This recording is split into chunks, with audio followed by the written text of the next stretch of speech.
Please listen carefully.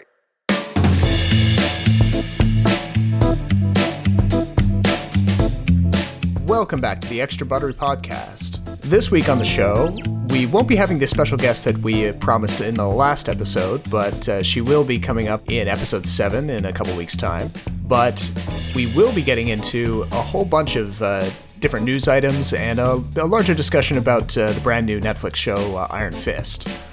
So this week on the show, it'll be a brief little discussion on the upcoming rating system change on Netflix from the age-old 5-star system to a simple thumbs up, thumbs down. Then we'll talk a little bit about the new Amazon show from the director of The Lobster and his new casting choice.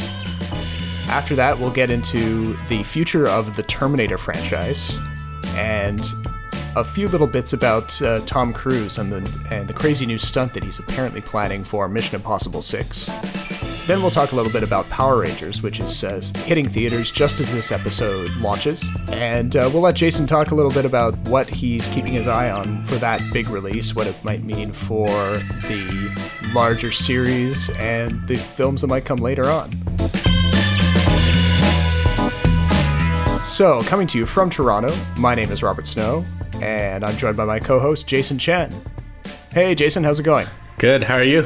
I'm doing all right. I've been watching a little bit of Iron Fist. Me too. Over the past couple of days. It just launched last weekend on the day we're recording here. And I don't know about you, but there's a lot to be desired in this season of TV compared to some of the other Marvel shows that Netflix has posted recently. Yeah, I agree. It's not very good. Which is, I think, okay because I think Netflix, for the most part, has done really well with the rest of their shows. But this one, I think for a lot of reasons, it doesn't seem to work. I think the pacing is off. I don't think the acting is very good. I don't find it very exciting. There's not a lot of redeemable parts in the show. I started watching, I think, the first 3 episodes. And by then, I was kind of over it. Like, I couldn't keep watching because it was just so bad. It wasn't like Daredevil where I pounded out one season one day. And I don't know about you, but I'm tired of actors playing characters that can't seem to explain themselves. You know, like that was the most frustrating thing for me, to watch Danny Rand bumble around trying to explain who he is, when really I felt like we could have gotten over that part of the show within like the first 20 minutes. Oh yeah, definitely. That pilot episode was all over the map. Actually, let's just play a clip for people who aren't super familiar.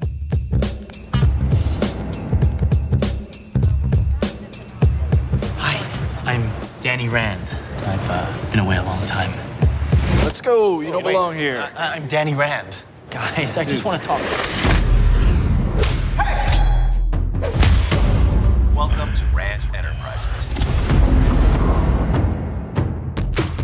And there you have it. That was a clip from one of the trailers for Iron Fist. But yeah, you open up that pilot episode, and at first it seems like it's trying to go for something like a drawn-out kind of tension where they're trying to evoke the idea that the Danny Rand character, I guess he's not supposed to be a man with a plan. You know, he's supposed to just arrive in New York, and there's supposed to be a sort of innocence about him, in the sense that he doesn't really have an idea how he's going to go about getting his old life back, but all we know is he's super determined to do it. Yeah. And there's all these faux pas that he commits over the course of the first hour. It's so cliched. Yeah, I feel like they made their point with that idea the first time they tried it, in the first weird interaction he had. And then they could have just got right into building the world up, and, you know, they didn't need to repeat that concept over and over and over again. And you know how people have said, like, this is a really humorless show? Like, there's no comic relief whatsoever? Yeah, that's another problem, yeah. Like, for a guy who spent the past 15 years in some monastery in another dimension, there should be a lot more, like, physical comedy, you know? Like, he's a guy walking around barefoot in like the biggest city in the world. There should be things that he's never seen or done before, having lived in a monastery, that should be really funny, right? So, you know, the part where he drinks coffee the first time and he kind of has a sip and he makes this like weird face about like it's the most disgusting thing he's ever had. I wish we had more of that, just as a relief, just to like really kind of get to know the character and what he's like a little bit. I feel like that's a huge missed boat right there. Yeah, like and I don't know if it's because the star, is it Finn Jones? Yeah, he was in Game of Thrones. I don't know if it's because Finn Jones maybe doesn't have quite the instinct for comedy that some of the other actors in the other Netflix shows have, or I don't know. I think it's the writing. Yeah, I mean, there's definitely some issues with the writing, and I mean that compared to Daredevil or Luke Cage, which had a much better balance between action, drama, comedy. This one seems to be trying to go for more or interpersonal drama, like family clashes and a little bit, relationship stuff, versus balancing those things out with kind of funny observations or references to the larger film universe. Yeah, so like the first few episodes, the main villain's that Ward Meacham, right? Like his childhood friend, quote unquote friend. But that's the weird part too, because the show, as the show goes on, it doesn't even seem to commit to the idea of Ward being a villain. Yeah, and the thing is, he's not very compelling to begin with. Yeah. He's kind of deadpan, and he kind of sits there, he mumbles some stuff, and he's kind of pouty. I thought actually the stars of the show were the women. So Jessica Stroup, she plays the sister, Joy, yeah. And then Jessica Henwick was really good. And when Carrie Ann Moss came back, that was obviously, I think, for me, one of the highlights in the early parts of the episodes. Yeah, and we unfortunately don't see enough of her. Yeah, she was so no nonsense, you know? Like, there's too many characters in the show that are kind of like beating around the bush or kind of drift in and out, and you don't really know what their real purpose is. So like at the beginning, there's that homeless guy, Big Al, right? Who like all of a sudden just befriends this guy with a 90s iPod. Yeah, exactly. Like, and then he dies like 3 episodes in from a drug overdose, and he sees his tattoo and is supposed to tease something about for the show later on, but you're just like, I don't really care. I don't really see how this is important. Exactly. Yeah, that was they kind of wrote him out without very much fanfare at all. No, and I feel like the thing with Iron Fist is that it lacks a specific tone. So with Jessica Jones and Daredevil, a little less so with Luke Cage, like there's the music, either this music or the palette they use really ties it all together. But with Iron Fist, it feels like a Marvel movie. Like there's no specific look to it. It's a lot of gray. Yeah, I'd agree with that. There's not a lot of color or really interesting cinematography going on, and I feel like that's a real shame. And that extends to the fight choreography as well. I mean, yeah, it's so boring. Ugh. Whereas Daredevil was shot with plenty of cinematic references. You know, one of the most striking ones is to the Korean film Old Boy. Yeah. In this lengthy fight sequence, I can't remember at what point it happens in Daredevil season 1, but it grabs you by your shirt and you're like, wow, I can't believe they did that. Yeah, season 1 was when he was trying to save that little girl or boy. And then season 2 was the stairs, yeah. So, I mean, there's no sequences at all like that in Iron Fist, even though you could make the argument that Iron Fist is supposed to be maybe more proficient at martial arts than the Daredevil character. So there's a paradox there.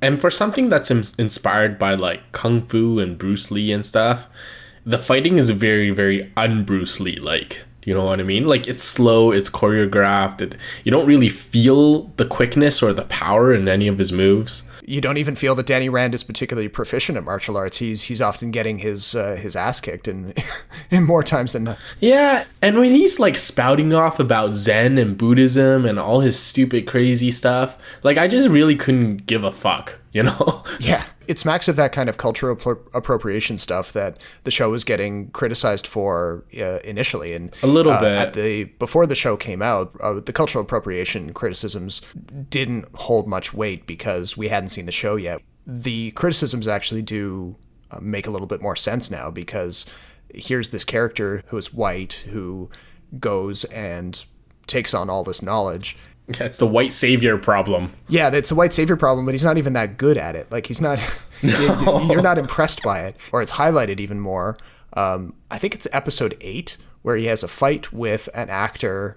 I believe he's a Asian American actor, or maybe he might originally be from England. He has an English accent in the scene. But apparently that actor was considered for the role of Danny Rand. I'm one of those people that feel like even though Danny Rand, like the comic book source material, is a white character, they should have just cast an Asian dude. It makes so much more sense. This guy that he fights is exactly the type of attitude that we want from the character. You know, he's charismatic, he's funny, he's... yeah, that's the thing. He's a considerably better fighter than Finn Jones. Finn Jones isn't very charismatic at all, huh? Like, he really doesn't suck you in. He kind of pushes you away because he's got this, like, a little pretentiousness in him where he walks around bare feet and he's like, oh, yeah, no big deal. Whatever. I'm not going to get diseases or anything. Yeah, I'm surprised there hasn't been more characters in the show that comment about probably how dirty and smelly he is. And it was such a sigh of relief when, like, Carrie Ann Moss's character came in and she's like, it's New York City. People are going to judge you by the way you look. Please clean yourself up. and then they clean him up, and then it's just a non-issue after that. Like, pretty much as soon as Carrie Ann Moss makes that comment, the show decides to take away any other fish out of water quality about the Danny Rand character. He's just kind of he's a billionaire who happens to be good at martial arts. That's the extent of his character after that. Yeah, a shittier version of Batman. Yeah, totally. And getting back to the fight choreography really quick, though, there's the something that actually popped out today. I found it on Twitter. Apparently, Finn Jones gave an interview suggesting that he was only learning some of the fights 15 minutes before they shot. No, well, that would explain a lot, because he obviously looks like someone who doesn't know how to fight. Exactly, and Finn Jones chalked it up to the scheduling on the show, which may be a valid complaint. Like, maybe the production company was rushing to get the show complete, or But then how did Daredevil do it? Well, maybe because they kind of let Daredevil have more creative freedom to get it done whenever they felt it was done, and maybe this time there was more pressure to, like, get it out the door and meet a delivery date for the Defenders or something. That could explain why his character is so, like, malleable.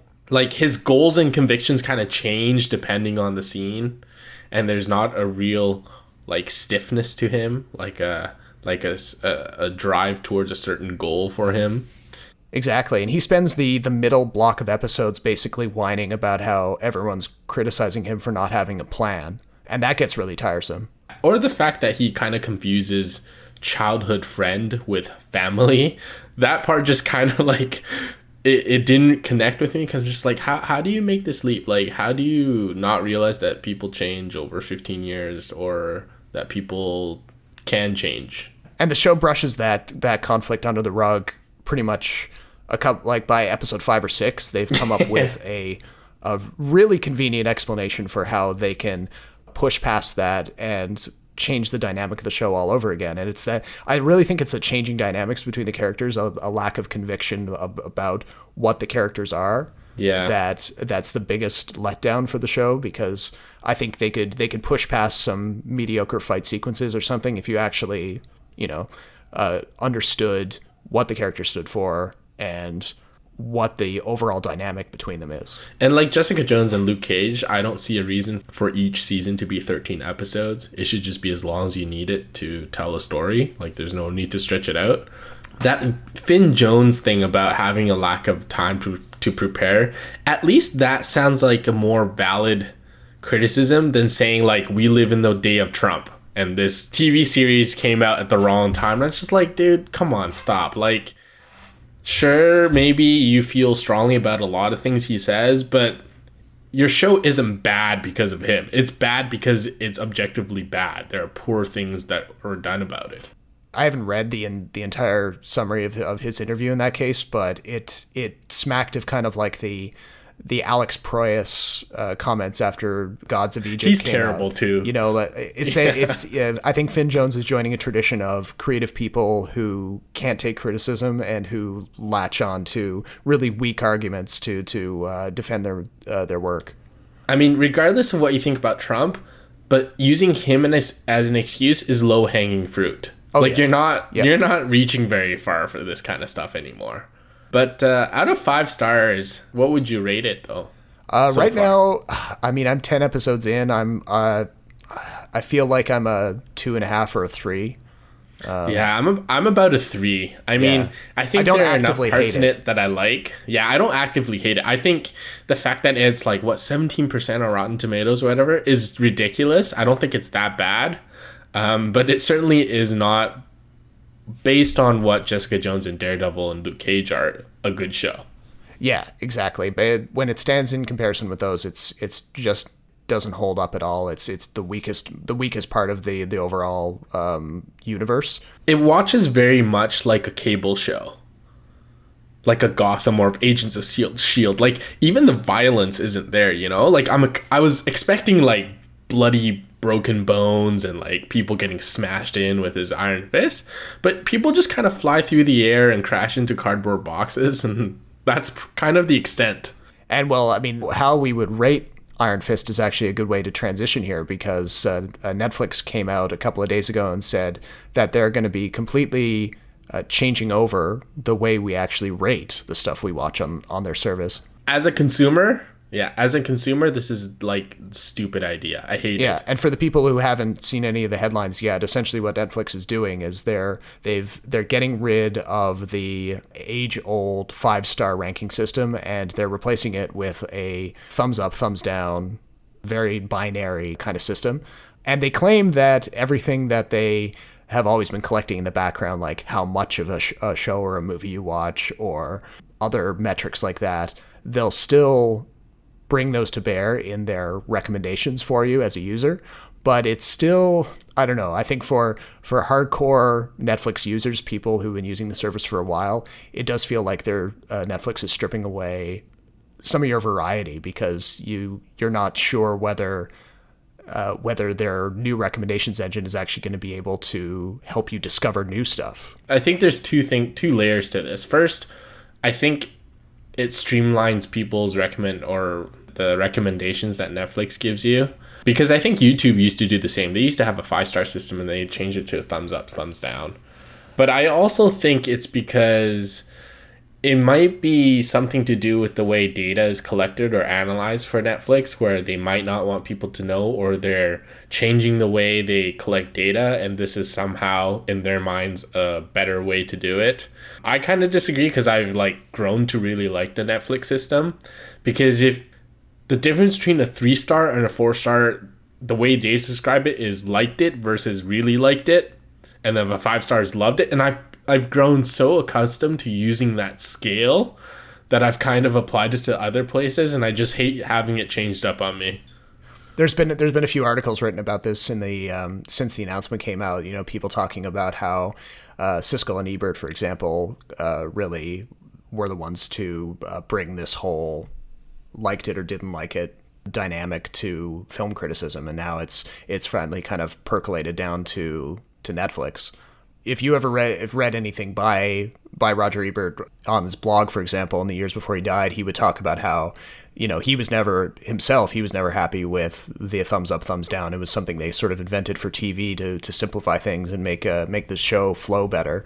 Yeah, it's far too simplistic. You know, and he would always tell people, like, don't rely on his thumbs up or thumbs down or even the star rankings on his reviews. Just read the review and get a complete idea of what he thought. But for Netflix, I mean, now I will say though, in defense of Netflix's system change, there have been a lot of times in the past little while where I've gone into the top picks for Robert category on the Netflix app, and the recommendations have been way out of whack. And I don't know if that's because I watch... Oh, mine too. I don't know if that's because I watch a crazy wide variety of stuff. Like, I'm into foreign films and classic movies that's and brand new usually the stuff. case. Maybe I'm just... I'm too good of a movie buff for Netflix's recommendation algorithm. I also wonder, too, about users who actually don't rate things. You know, they just... they watch stuff as it comes up. They don't spend a lot of time digging. I wonder whether this new system change will be better for those people who care less about being really specific about how they feel about a show or a movie, and they just want to go have that binary yes no kind of reaction to something. That's a pretty interesting concept, actually, because I mean, I think you'll meet two kinds of people: ones that already know what they want to watch and ones that don't know what they want to watch. It's a classic argument for them of like, do the people know what they want? And a lot of times I think you can make the argument that no, people don't know what they want. But I just think that a thumbs up, thumbs down system is way too simplistic. There are a lot of things I wouldn't give either a thumbs up or a thumbs down to. I just felt like I just spent 2 hours that I would never get back. And that's not necessarily a thumbs down thing. It's just, well, I'm glad to know that I didn't enjoy that kind of feeling, you know? They're apparently rolling out the change in April, so I guess there'll be plenty of time to field test it and report back on how it works. Well, at any rate, like, I mean, whether we like it or not, things are already set in motion. They're going to change it. So at this point, we're just kind of bitching and whining. The only thing I'm afraid of is that even now, sometimes I have movies that are hidden from me because Netflix doesn't think I'd like it. But when in reality, I'm kind of intrigued by it. There's once in a while I like bad movies, you know? Like, just like stuff that you just really don't mind watching brain dead for 2 hours. Are you saying that you're secretly watching Steven Seagal films? Hey, I've watched Steven Seagal films. Like, there's a lot of Steven Seagal films on Canadian there's Netflix. Nothing wrong with Steven Seagal. If that's your thing, whatever. I will say though, like a lot of movies, bad movies that I missed in theaters, say like Ninja Turtles, I caught on Netflix. So I'm happy for that. Yeah, sure. I mean, there's always been a strong argument in Netflix's favor for, you know, giving you those movies for what feels like free when it's something that you wouldn't want to pay $15 to see on the big screen. Yeah. So it's interesting that they're changing the system. Speaking of Netflix and like other studios, should we call them alternative studios now? Not like big studios, but like alternative studios. Is that the name we should call them? I don't know. That's I mean, they're streaming platforms, but they're studios now though. They're alt studios. I mean, they're all financing their own stuff. It's So like the biggest one, I think the most intriguing one lately I'm thinking about is the one by Amazon with the director of The Lobster, and I apologize if I'm like pronouncing his name way wrong, but Yorgos Lanthimos. Yeah, that sounds about right.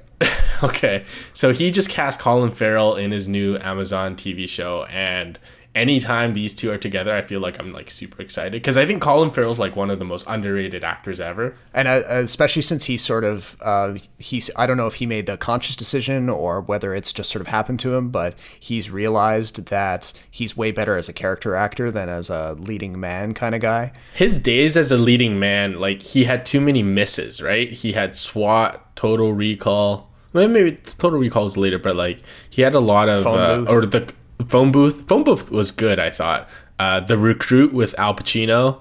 Like, these were supposed to be, like, big blockbuster action films that kind of Tom Cruise and Keanu Reeves have made a name of for themselves, and he couldn't quite do it. But I think he's a far better actor than both of them, actually. Yeah, in terms of, like, actual craft, yeah, I would agree with that. Yeah, with actual craft. I mean, Tom Cruise is kind of underrated for what he does. But we'll get to that. But anyway, the new series, for people who don't know, is about the Iran-Contra incident. And he plays Oliver North, right? So Oliver North, the lieutenant colonel of the National Security Council. Oh, okay. So he plays the lead, and it's kind of different from The Lobster because The Lobster was very conceptual, right? Oh, like yeah. It was kind of off the wall. Really unconventional. So for something like this feels like a very serious subject matter, something that you might not want to poke fun of too much because I think there's certain things about it that are still relevant today that might rub people off the wrong way. So and Colin Farrell's like a great dramatic actor, but he's also made a name for himself playing like these really awkward off the wall characters as well. So I wonder what kind of tone or what kind of show we're gonna get from these two guys. Yeah, I would probably say that if The Lobster is any indication, there'll be quite a bit of black comedy in it. I think that's the way it'll go too. And it's interesting too that Amazon Studios would go after a show like this because Netflix is actually going to be releasing a new, I think it's a feature film with Brad Pitt, which also revolves around a idiosyncratic military guy who's got a pretty significant command and who gets tied up in a major operation, and how the like black comedy can be derived from what on the surface might be a really serious situation. Do you remember Charlie Wilson's War? Yeah. I have a feeling it's both TV shows are going to be somewhat similar to that. They're TV shows, right? Well, the Lanthimos one is definitely a TV show, but I think the Brad Pitt Netflix one might be one of those like 90-minute to 2-hour feature films. Oh, okay. All right. So, but either way, yeah, like I feel like it'll be in the same vein, a little black comedy. I would watch Colin Farrell over Brad Pitt any day, though. Oh yeah, because you sort of know what you're getting with Brad Pitt. Like if he's playing a military guy, like I have a feeling it'll be a similar type of character to the one he played in Fury, by David Ayer. So I read the other day that Tom Cruise, who's been filming Mission Impossible 6 or will be filming Mission Impossible 6, has been practicing this one stunt for over a year now.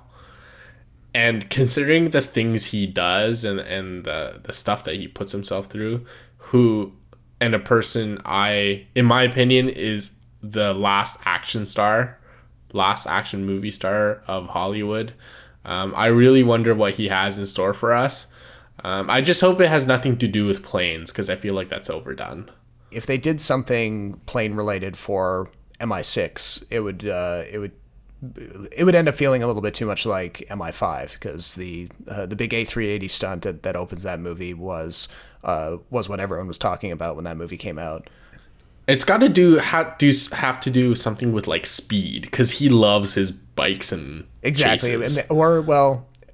It could be speed, but then in Mission Impossible 4 it was the climbing the Burj Khalifa, so that was height. Yeah, but he had the car chase through the Desert Storm too, right? But that one that's just a car chase though. I mean, as good as it was it isn't like sticking yourself to the side of the tallest building in the world. Right. It's not the stunt of the film. Yeah, you're right. The other one in Mission Impossible 5 that a lot of people were talking about was the underwater scene, because he had to train to hold his breath for, what was it, like 6 minutes or something? Dude, that's crazy. The 6 minutes thing blows my mind, because I find it hard to hold my breath for a minute, and he did it for 6. Like, don't you lose brain cells by that time? Well, that's why he trained for so many months with free divers, the guys who go down to depths of, several hundred meters and hold their breath for, 15 minutes in some cases. He trained with those type of guys. Yeah, regardless of how you feel about Tom Cruise, you gotta admire his dedication. Not many movie action stars are willing to go through that. Yeah, there's very few of those guys left. Like, I would say the only other person who inspires that level of commitment is Keanu Reeves. Well, his commitment to gunfire, right? Yeah, I mean any of the behind the scenes reels from the John Wick movies where you see him going through a target range, working with real ammo and just mowing down targets with live ammunition.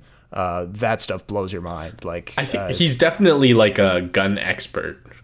Oh yeah. You put him in a combat situation, and he could probably take out a bunch of goons. Yeah, but I mean, I can't see Keanu Reeves. Well, maybe he hasn't had the opportunity, but it's hard to see him hang off the side of the Burj Khalifa. No, that's not. Yeah, I think there's different specialties when it comes to that that kind of action hero stuff. In terms of gunplay, I agree. Keanu Reeves is amazing. I mean, one of the all-time best. I wish he played I wish there was a movie where he just played a cop. I think it'd be really interesting just to see him in just a cop drama, a gang, like cops and robbers type kind of thing. Because he plays kind of brooding characters that are kind of like neither good guy nor bad guy. It'd be kind of cool to just like see him as a pretty clean cut, upbeat kind of person once in a while. What about like a true dyed in the wool noir? Yeah, I mean, you could. I feel like John Wick is Not that they make any true noirs anymore. No, but I feel like John Wick's like close. a period noir, like set in the 30s, or like maybe an LA Confidential kind of thing. Yeah, but definitely. darker. I've always been a big fan of that era, so any film set in that era, I like. So I thought Gangster Squad wasn't a very good film, but I love the whole production design of the whole thing. As long as Keanu doesn't try to do any accents, because he's no good at it. He's pretty, like, as much as I think John Wick is pretty good, he's pretty flat in everything. Like, when he's angry, you don't feel the anger. And when he's sad, you kind of feel it. I mean, I've seen John Wick 2 twice in theaters now. Oh, nice. Yeah, so I saw it once with my brother, and I saw it once with the person who's going to be our special guest next episode. I mean, every time I see the John Wick movies at all, I get wrapped up in it. But you have to be honest with yourself when you finish watching it, and you have to say to yourself, I wasn't watching it to see Keanu Reeves' line delivery, because it's uniformly flat all the time. His inflection on the way the words come out of his mouth that's not what you're there to see. It's to watch him move through a scene, and how the choreography is being done real time in the camera, and the directors are confident enough to just pull the camera back and let the guys go at it, and not try to cheat with cuts or shaky cam stuff. That's were you a big Keanu Reeves fan back in the 90s? No, and that's the thing. Like I've come to my Keanu Reeves stuff very late in the game, and I really haven't seen enough of his 90s stuff to be a true fan. Oh, you should, because growing up, like he was like obviously popular when I was growing up, but my mom also really liked Keanu Reeves. So he went through a phase in the 90s, and he did 2 movies, Charlize Theron, I think, where they were just really sappy romantic dramas. Like the kind that the 90s were known for, when we had like When Harry Met Sally, You've Got Mail, and all those kind of stuff. And if you watch it now, it's really funny to see him play that kind of character. Not that he doesn't do it convincingly, like he's not great, obviously, but it's just such a far cry from what he's become.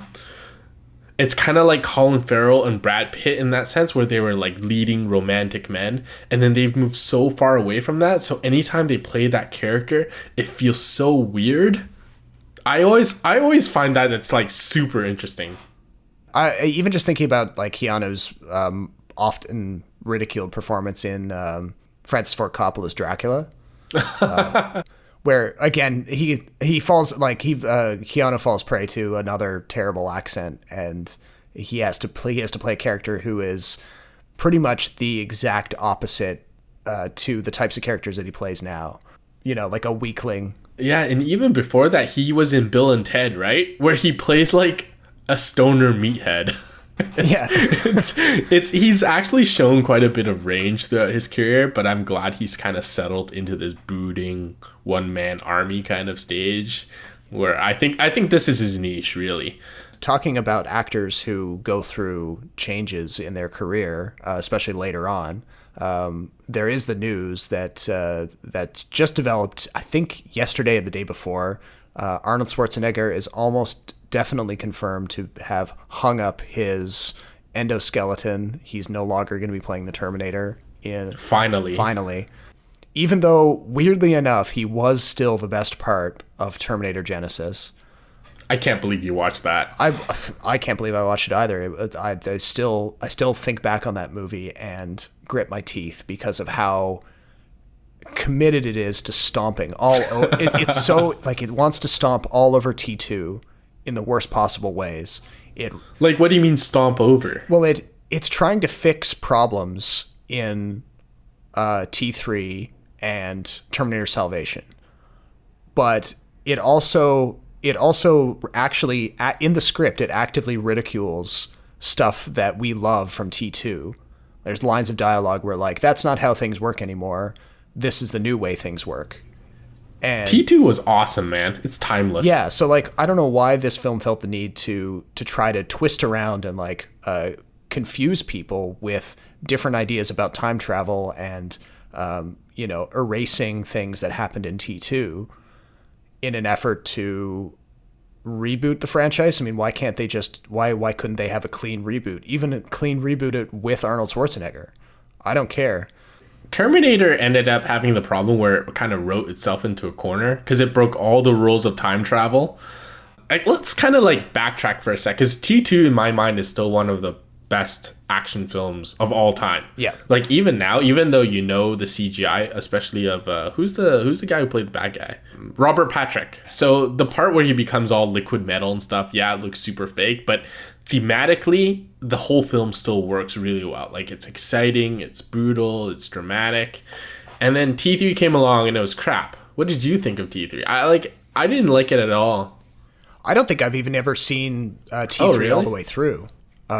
No, but I don't quite know how, but the one thing I've even heard people like even recently talking about this whole Genesis debacle, talking favorably about T3, because there's some people who at least pointed out that as a film, T3 has at least got some sort of linear like narrative thrust that you can actually follow, and it doesn't try to rip apart the canon in the way that T4 and T5 did. No, T3 was good. Like the ending of T3 was good. Everything before that was fucking crap. The ending was good because it actually kind of furthered the theory of Skynet and the whole time travel, like can you change future events by going back to the past kind of idea. Terminator Salvation I liked because it was very different. It actually felt more like the first Terminator because it was really gritty and really dark. But there are also just a lot of things wrong with Salvation. Namely, I don't think Christian Bale was very good as John Connor.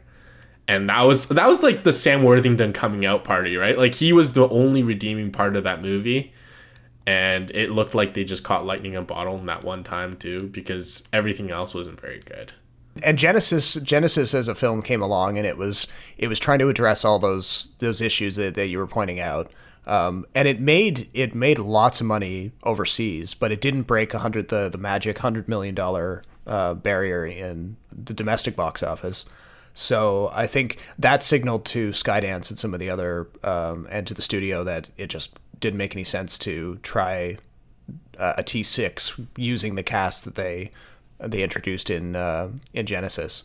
But they've left the door open for like some other Terminator thing in the future, just not with Arnie. Just fucking kill it, man. If there's no Arnold, there's no Terminator. Like there's no way you can actually reboot this thing. Well, I mean, people said that about Han Solo though, and they did find a really good actor to play the young Han Solo. And we'll see how that does, but I think it's also safe to say that Star Wars has a bigger following than Terminator. Yeah, that's not hard to argue. Yeah, but I think it's funny how like certain franchises almost have more lasting power overseas, like Terminator, because they don't dissect it like we do in North America. Right, because you're saying that like people get a lot more easily impressed by special effects given the state of the film industry there. Yeah, special effects, big name, that's a part of it, but I don't think they have the same sort of reverence or memory of Terminator 2 like we do. So for them, it's just like, oh, look, it's this new one. Let's go just check it out. And for us, we're more like, oh, man, another new one. Like, we're tired of this already. It just seems like there's a bit of a lag just because they're not as plugged into our pop culture, I should say, and how much we dissect everything. Yeah, that makes sense. Because I feel like we're pretty... not flimsy, but we flip-flop a lot around a lot of things. Like we're a very trendy society. Like things come in and out of popularity, right? Yeah, and you do see that in let's say a movie drops and it doesn't have a lot of critical acclaim when it's released in theaters, but then it's very common for movies to be rediscovered 20 years later and kind of reappraised, and people will pick out like hidden gems within the movie that weren't properly appreciated when it came out. Yeah, I feel like that happens a lot less overseas outside of North America. And I wonder if that's the same way for their films as well, where like say like a film from Hong Kong is really revered 20 years ago, but they watch it now and they completely feel differently about it. And that could just be like a reaction to, that's just a general media criticism thing where after something has been present in the culture for long enough, that the initial reaction wears off and the thing gets reappraised. Yeah, maybe we're just way into liberal arts here, and people just dissect things and constantly critique culture and art, and this is the result of that. I don't know. But speaking of things that freaking keep coming back, Power Rangers. First of all, let's plug all of the great content that you've been putting up on the site the past week. I'm almost like embarrassed to plug it because it's such a dork and nerdy thing. But still, though, I mean, like, I mean, you come by it really honestly, and it's, I'm still impressed by, like, first of all, how much material you wrote, and second of all, the fact that you were kind of exposing a side of this whole series and franchise that I had no idea about. I had the barest like twinkling of an idea of how the Mighty Morphin Power Rangers that I was familiar with borrowed scenes from some Japanese show, but I didn't know it had nearly the kind of mythology that it actually does. So that's a good thing. That was actually kind of like one of the main goals, was to like show or tell everyone about this whole great separate genre Japan has created. The stuff that I put on the website, and if you go, it's on kinetoscope.ca. There's a part about Power Rangers and what it's based off of. There's a part about a top 30 villain list. And all that combined was still like kind of about like half to 3/4 of what I wanted to get through. Because there's like a whole other 3 or 4 other things that I wanted to touch on but didn't get a chance to. Yeah. I get the sense that it's there's a whole like one of those classic Wikipedia wormholes. Yeah, because it's such a long running show, right? Like it's older. It's been on TV longer than The Simpsons, and Simpsons has been around forever, right? But I don't. Were there any questions, or was there anything like in particular that kind of struck you? Well, I think the one thing that I didn't quite make the connection of until I read the pieces was the connection between these shows and the kaiju movies, and how they share characters, and how, you know, I mean, in the 21st century, some savvy marketer would probably try to pitch the whole operation as a gigantic cinematic shared universe. But at the time, there is a shared universe in Japan, actually. Oh, but is it kind of marketed and branded in the kind of semi-cynical way that it is here? It's hard because it's still branded, or it's still targeted towards kids, right? So they don't make like a Marvel MCU type deal where they kind of try and get everyone on board, like even the older demographics. They have cameo appearances, they have anniversary movies that's specifically for kids, and they make no qualms about it being an anniversary movie. They don't reference it right away in the movie, like directly, but they obviously, you know, have certain things that go on that kind of hint towards like the past history and the whole mythos of the whole thing. But yeah, like growing up, those shows were like probably my first experience with visual effects on TV. And like you look at it now and it's nothing, but back in the day it was amazing. You didn't see any of that kind of stuff. Oh yeah, of course, you know. Well, the fact that they were playing around with like scale, and like holograms and all, like lights and sparks and all that kind of stuff, it was quite a sight for a young kid. And so I think after I immigrated, I saw the American version, and I think that kind of like in some weird way reminded me of home, even though it was a little different, and probably helped my transition. Well, how old do you think you were when you first saw the American version? The year it came out, or the year after it came out, so 94. But I had already started watching it in 92 or 93, because we got, in Taiwan, you got the same feed as Japan sometimes, and they just directly import it or broadcast it on TV. Yeah, so I always had my mom beside me trying to translate stuff, and she kind of wasn't too interested in that, so I kind of had to figure out everything on my own, and it's easy enough to follow. But the other thing is too, like, they put so much craft and care into those costumes. I don't know if you saw the monster costumes. Oh yeah, but some of them were like really elaborate, and they all still look good today because it's all practical, right? It's not CGI. Like the level of practical costume design, it looks like something that like Jim Henson's company would have done in an American production. And then it's hilarious to see how the American version started out with that kind of stuff, but when they tried to make the feature film a couple of years later, they relied on like what was at the time cutting edge CGI to try to make the big monster battles happen. And it looks nowadays, so bad. Did you ever watch the first ever live action Power Rangers movie? I feel like I must have. You must have, yeah, because every kid did at some point. Like I feel like because over here it probably would have aired at some point on YTV, which is a major Canadian kids broadcaster, and it's just one of those things that would come on as part of like a weekend movie thing. So, but if you like, other than the giant like CGI monsters, there's a couple characters that use practical makeup, and they still look okay. Oh, like Rita Repulsa or characters like that? Yeah, and there's a part where like there's rock monsters that like come flying out of the wall in the movie. Okay, yeah. And as they're fighting, it actually looks good until they get like kicked and they have to like be like split into a million pieces when they hit the wall. That's when it gets like super fake. Right. But the general trending Rotten Tomatoes ranking for Power Rangers is tracking like in the 40s now, high 40s for this. Oh, for the new one, you mean? Yeah, for the new one, which I think is actually a bit higher than I thought it'd be.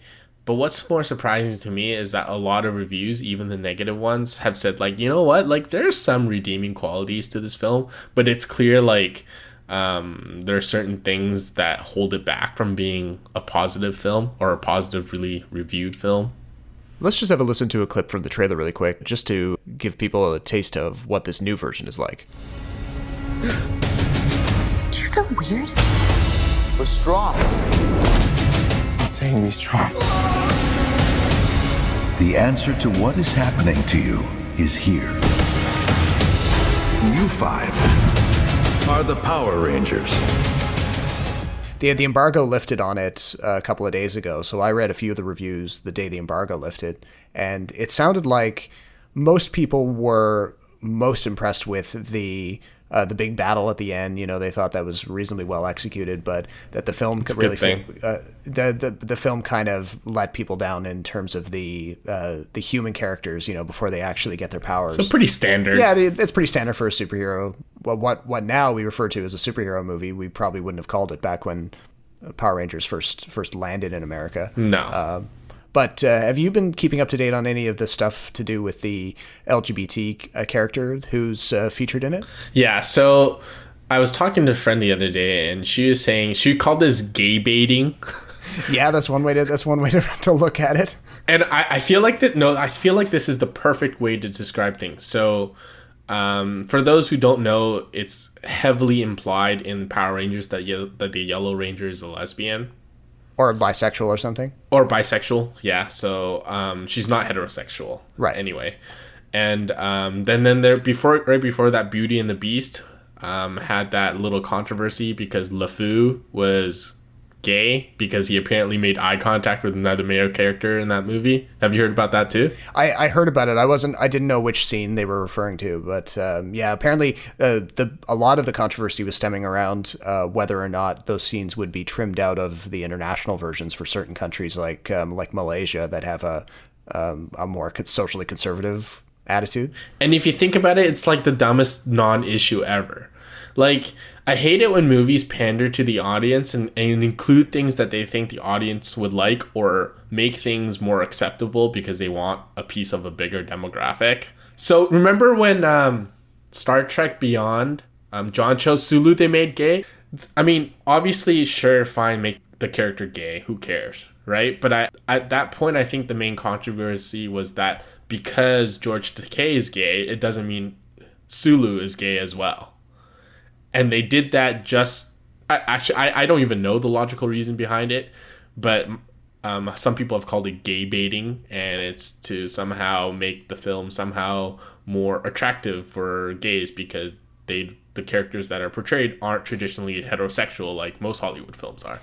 Right. It's sort of an example of like a tokenism where a token character. Yeah, exactly. Yeah, like what used to be referred to as the token black character more frequently. And, you know, the token black character is always the first one to die. Yeah. In movies from the 80s and 90s, for example, and even now, that's still a bit of a problem, although the label of token black character doesn't get used nearly as often. But yeah, it's the kind of thing that can transition over into other aspects of society, like sexuality. And the funny thing is, we've had so many gay movies in the past. Oh, like movies where the principal characters are gay. Yeah, or like the principal conflict is about homosexuality. So like Brokeback Mountain was huge. Moonlight just won Best Picture, right? What was that French movie with Léa Seydoux? Blue is the warmest color. It's like we've had so many movies like this, and I can't believe that people make such a big deal about having gay characters in quote unquote straight movies. I wonder how it kind of comes to pass, because I feel like... You know what? Some producer sat in a boardroom and said, you know what? We need more money from the gay and lesbian crowd. Let's make one of these characters gay or lesbian. And it'll be the greatest thing ever. It's unfortunate to think about, but it's probably 100% true, because, you know, these... whereas the movies that you were just talking about, like Brokeback Mountain, Moonlight...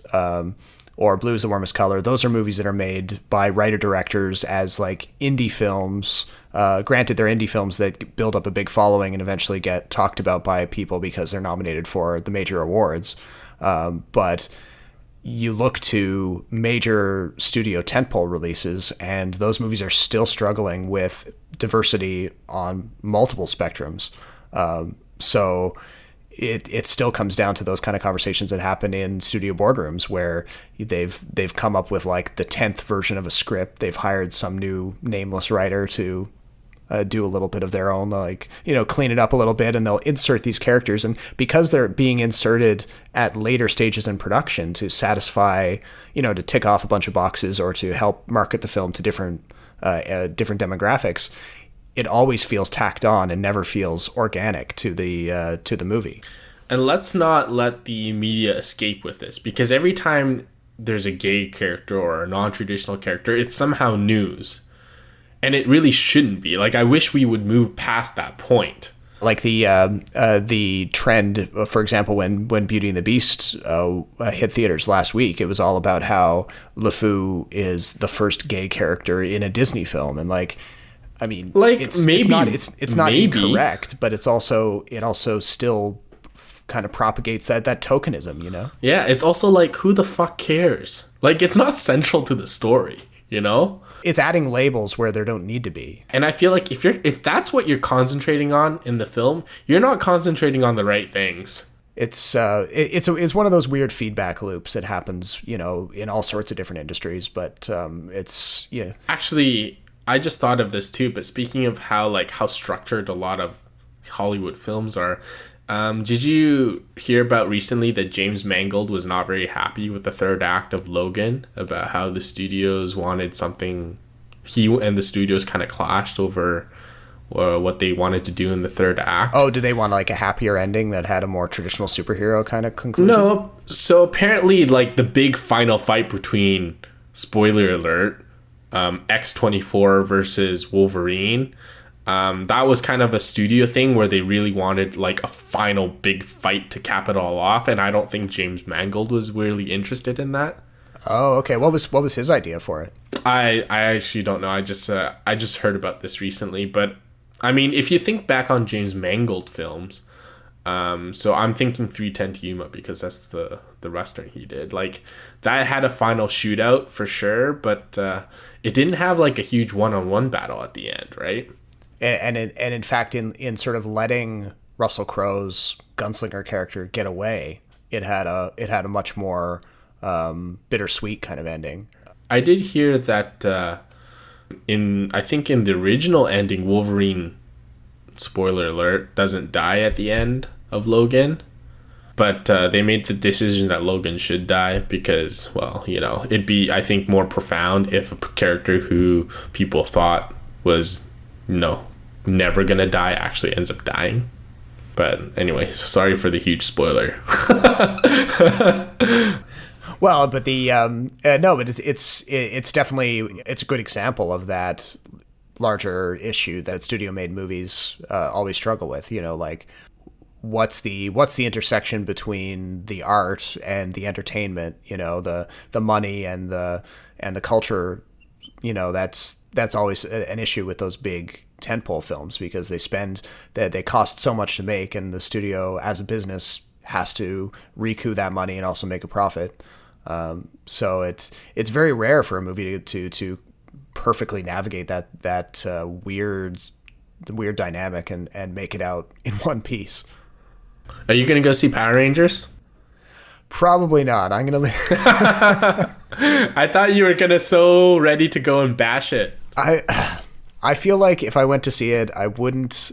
I would only be going on what I knew about the American version, and that's enough. I wouldn't be, and I feel like I wouldn't be able to overlook like the CGI stuff and the bad human acting, or if it even is bad, I don't know. Well, that's the other thing too. With the reviews I've read, they said that the acting was actually one of the stronger points. Oh, like okay. it was about angsty teenagers, yes, but these teenagers generally did a good job of acting or portraying their characters. So it wasn't cringy. I mean, it was cheesy, but not cringy.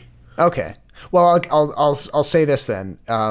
If it does well at the box office and it sparks the kind of huge 6-film series that the studio is hoping, You'll have to. I'll probably stream it or something. But I think the movie that I'm going to be seeing this weekend instead will be Life, because when the chips are down, superhero versus sci-fi, I'm probably going to go with the sci-fi.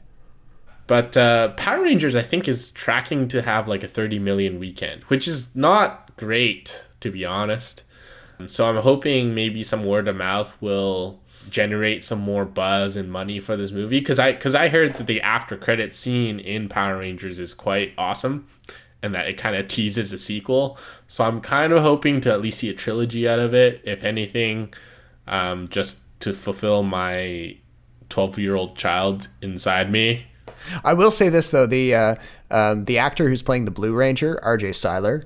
Yeah, he's getting great reviews. He's probably getting great reviews, and he comes out of Me and Earl and the Dying Girl, which is probably my favorite movie of 2015. So, is it really? That's your 2015 favorite? Okay, well, maybe not because there's still Mad Max Fury Road. So yeah, I was gonna say, but Me and Earl and the Dying Girl was definitely in my top 10 of that year. Okay, yeah, and R.J. Styler is probably one of the better parts of it. So, and he's such a young actor, he's really, if Power Rangers is the launch pad for a big career, I'm all for it. I'm probably gonna catch Life at some point too. It's just sci-fi jump scare movies aren't necessarily the first thing I gravitate towards. Although I'm gonna end up seeing Alien at some point, just because I'm so invested in the franchise. But you should let me know how good Life is, so I have some idea. Yeah. Well, I think we'll definitely be able to talk about it in the next episode. It'll probably be it'll go alongside what I'm hoping will be our first special guest appearance. Who get her down the damn show, kidnap her if you have to. As if everything goes according to plan, we'll be recording that segment tomorrow, so you'll hear that on the next episode after this current one. And the current plan is that she's going to be defending a often overlooked Tarantino film. So look forward to that. But until the next episode, I'm Robert Snow in Toronto. And I'm Jason Chen in Vancouver. Be sure to check out kinetoscope.ca for my Power Rangers contact and Rob's recent review of the classic movie Casino. And we'll talk to you next time.